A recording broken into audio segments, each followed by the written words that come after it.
আসসালামু আলাইকুম রহমতুল্লাহ। হ্যালো বন্ধুরা, সবাই কেমন আছেন? আজকে আমি আপনাদেরকে দরবার কেন্দ্রিক কিছু তথ্য আপনাদেরকে দিচ্ছি। আপনারা বামে যে ভিডিওটা দেখতে পাচ্ছেন, এটা হচ্ছে বিশ্ব জাকের মঞ্জিল পাক দরবার শরীফের রওজা শরীফ বা মাজার শরীফ বলেন। বিশ্ব জাকের মঞ্জিল পীর সাহেবের মাজার শরীফের যে বাউন্ডারি করা দৃশ্য, এটা 5 থেকে 7 বিঘা এরিয়া নিয়ে বাউন্ডারিটা করা।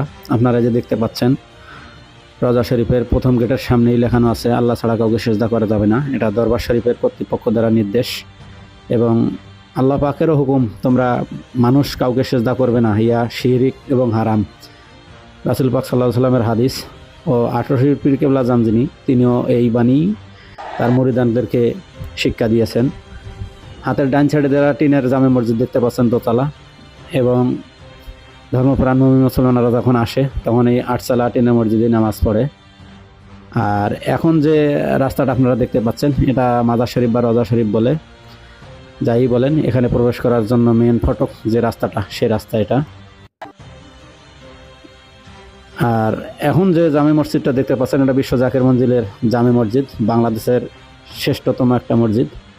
আপনাদের সকলকে উদারত আহ্বান জানাচ্ছি, আপনারা বিশ্ব জাকের মঞ্জিল একবারের জন্য হলে আসবেন, এসে দেখে যাবেন সেখানে কি কর্ম